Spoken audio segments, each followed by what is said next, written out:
Welcome to Power in Words, a quiet and enduring sanctuary we have built together to serve as a steady source of inspiration, profound inner strength, and grounding positive energy in a world that often feels overwhelmingly loud. Whether you are listening to this in the early hours of the morning as the sun begins to rise, or late at night when the house is finally silent and you are left alone with your thoughts, know that you are not alone in whatever you are carrying. This space exists because we all share the same fundamental human journey, navigating the fragile balance between the people we are today and the people we aspire to become. Here, there is no judgment, no rushing, and no expectation for you to be anything other than exactly who you are in this very moment. We are simply walking side by side, exploring the deep psychological currents that shape our lives, seeking to understand the quiet struggles we all face, and slowly awakening the gentle resilience that resides within every single one of us. Take a deep breath, let the tension drop from your shoulders, and allow these words to meet you exactly where you need them. There is a profound and almost universal human desire to leave a meaningful mark on the tapestry of existence, a deep psychological yearning to somehow alter the course of history or improve the conditions of society. We look out our windows, we stare at our illuminated screens, and we bear witness to a reality filled with immense suffering, deep injustice, and endless chaos. The natural, empathetic response is a burning desire to fix it all, to step out into the arena and force the world to bend toward compassion, fairness, and logic.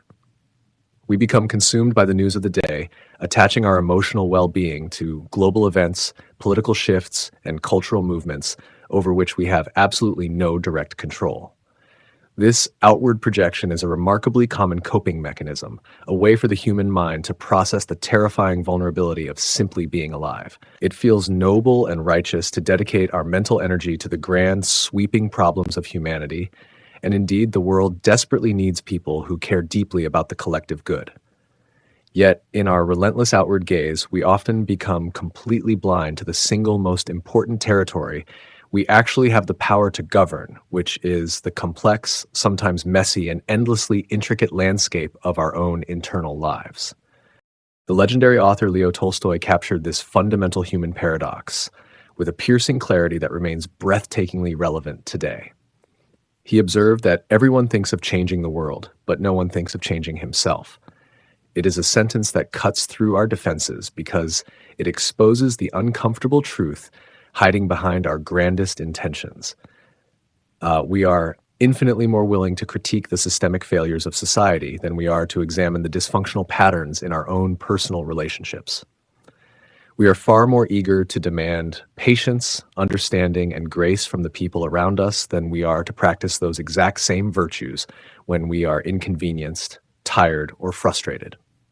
The painful psychological reality is that it is infinitely easier to be outraged at the world than it is to look into the mirror and take absolute responsibility for our own unhealed wounds, our own limiting beliefs, and our own subtle toxicities. The world becomes a convenient distraction from the self.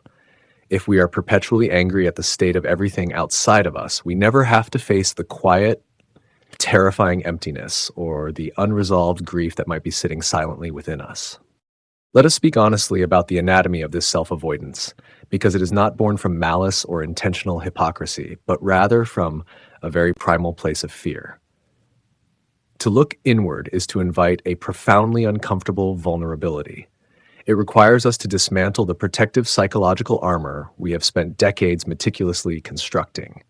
When you genuinely attempt to change yourself, you are forced to confront the imposter feelings that whisper you are fundamentally inadequate and entirely unqualified for the life you are living. You have to sit quietly in empty rooms and face the crushing weight of your own loneliness, resisting the urge to numb the silence with mindless scrolling, artificial busyness, or superficial social interactions. You must interrogate the reasons why you sabotage your own success, why you push away the people who love you most, and why you cling to habits that actively diminish your physical and emotional vitality. This internal excavation is exhausting, unglamorous, and deeply intimidating, which is exactly why the vast majority of human beings instinctively flee from it, choosing instead the seductive illusion that if they can just fix the external environment, their internal pain will miraculously evaporate. We see this dynamic play out every single day in the relentless culture of self-comparison that defines modern existence. We observe others projecting images of absolute certainty, monumental success, and effortless worldly impact, and we immediately internalize these curated performances as evidence of our own profound failure. We feel incredibly small, believing that because we are not leading massive social movements or achieving unparalleled professional dominance, our lives lack inherent value or ultimate meaning. This pervasive psychological trap breeds a deep, quiet despair.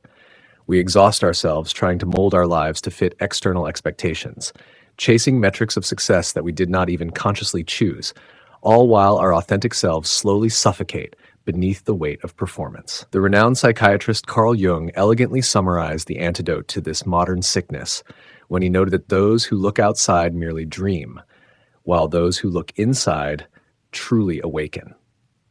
This awakening is not a sudden mystical flash of effortless enlightenment that solves all your problems instantly. It is a gradual, sometimes agonizing, and ultimately liberating process of stripping away the falsehoods you have accepted about who you are supposed to be. The turning point in any meaningful human life arrives in the quiet, unassuming moment when you finally realize that the chaos you perceive in the external world is very often a direct reflection of your own internal disorder. It is profoundly difficult to pour fresh water from a vessel that feels weighed down by its own residue.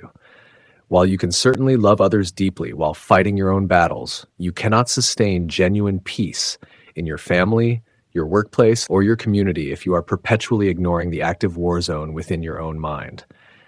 Recognizing this truth is often accompanied by a profound sense of grief, mourning the years spent trying to control the uncontrollable. But it is also the precise moment when true personal liberation begins. When you shift your locus of control from the expansive, unpredictable world to the intimate confines of your own character, you instantly reclaim your absolute power. You stop being a passive victim of circumstance and become the active, conscious architect of your own psychological reality. This transition requires a radical shift in how we approach the concept of responsibility. For many, responsibility is viewed as a heavy burden, a punitive obligation tied to blame and fault.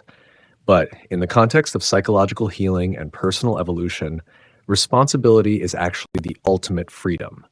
It is the deep realization that while you may not be to blame for the childhood traumas you endured, the betrayals you suffered, or the systemic disadvantages you faced, you are now entirely responsible for how you heal from them. You are responsible for ensuring that your pain does not become a weapon you inadvertently use against innocent people in your present life.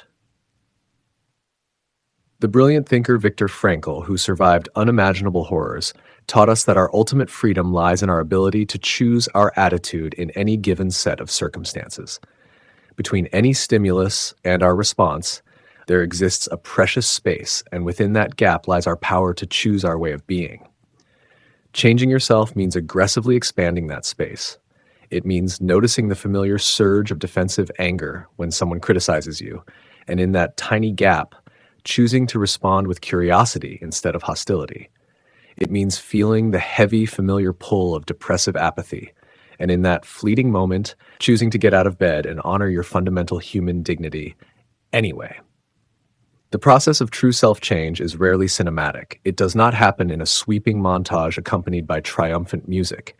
It is found entirely in the microscopic, invisible, and deeply unglamorous decisions you make in the quiet, ordinary moments of your daily life, when no one is watching and no one will ever applaud you. It is the immense, invisible courage it takes to break a generational cycle of explosive anger by simply taking a deep breath and walking into another room until you are calm enough to speak with love. It is the quiet bravery required to acknowledge that a long-held belief no longer serves you, allowing yourself the grace to change your mind and admit you were wrong without feeling completely destroyed. It is the quiet discipline of choosing to nourish your body rather than punish it. It is choosing to speak to yourself with the exact same gentle encouragement you would offer a cherished friend. And it is choosing to forgive yourself for the mistakes you made, recognizing that you were simply trying to survive with the limited tools you had at the time. As you undertake this delicate and sacred work of internal transformation, you must absolutely abandon the toxic notion of perfection. The goal of changing yourself is never to become a flawless, unbothered, and entirely optimized machine. That is a dangerous illusion manufactured by a culture that prioritizes productivity over humanity. Real emotional growth is messy, nonlinear, and frequently involves taking 2 steps forward and 1 step back. There will be days when the old fears return with a vengeance, when the inner critic screams louder than your newfound self-compassion, and when the heavy blanket of self-doubt makes it difficult to even recognize the progress you have made. In those moments, the true measure of your transformation is not whether you failed to perfectly regulate your emotions, but rather how quickly you are able to return to a baseline of grace. Resilience is not about bouncing back to exactly who you were before the hardship. It is about allowing the hardship to integrate into your story, softening your edges, deepening your empathy, and expanding your capacity to hold both joy and sorrow simultaneously. When you commit to this quiet, relentless work of self-evolution, a beautiful and paradoxical phenomenon begins to occur. By entirely giving up the grandiose delusion of changing the whole world, you actually begin to alter the fabric of reality around you in the most meaningful ways possible. You become a stable, grounded presence in the lives of the people you love. Your newly cultivated patience diffuses arguments before they escalate. Your authentic vulnerability gives others the unspoken permission to drop their own exhausting masks and step into their truth. Your refusal to engage in petty gossip or cynical despair elevates the emotional frequency of every room you enter. You become a living, breathing testament to the possibility of change, fundamentally altering the microclimate of your immediate universe. This is the profound secret that history's greatest spiritual teachers understood. The massive societal shifts we read about in textbooks are never the result of a single magical event. They are always the cumulative result of millions of individual human beings privately deciding to transcend their base instincts, confront their personal shadows, and evolve into higher versions of themselves. Identity is not a static monument carved in stone that you are condemned to inhabit forever. Identity is a flowing river, constantly moving, shifting, and carving new pathways through the landscape of your life. You have the absolute right and the inherent ability to reinvent yourself at any age, in any circumstance, and despite any history you carry. You do not have to be the person you were a decade ago, a year ago, or even yesterday. Every single morning when you open your eyes, you are presented with a fresh, unwritten canvas and the profound opportunity to make slightly different choices. You can choose to interpret a setback as a redirection rather than a final defeat. You can choose to view your deep sensitivity not as a crippling weakness, but as your most powerful asset for connecting with others. You can choose to believe that your life has profound meaning, not because of what you accomplish or what you acquire, but simply because you possess the breathtaking capacity to experience love, offer kindness, and witness the extraordinary beauty hidden in ordinary moments. This journey of self-transformation is the most important work you will ever undertake, and it is a journey you never have to walk entirely alone. It requires immense patience, unrelenting self-forgiveness, and the absolute willingness to keep trying, even when the progress feels agonizingly slow. It asks you to look honestly at your deepest wounds and slowly transform them into sources of enduring wisdom. It demands that you stop waiting for a hero to arrive from the outside world and finally recognize that the hero you've been desperately waiting for has been living quietly inside of you this entire time. The chaos of the external world may never fully resolve, the news cycle will continue to spin with anxiety, and the grand problems of humanity will persist, but you no longer have to be a captive to that turbulence. You can build an unshakable fortress of peace within your own mind, a sanctuary where you are anchored by your own self-respect, guided by your own deep intuition, and fueled by a quiet, unwavering hope. The world does not change through the loud, demanding shouts of those who refuse to examine their own hearts, but through the gentle, persistent evolution of individuals brave enough to heal themselves. If you found a piece of yourself in these reflections today, please consider liking this video, sharing it with someone who might need a reminder of their own strength, and subscribing to Power in Words so we can continue this beautiful journey of growth together as friends.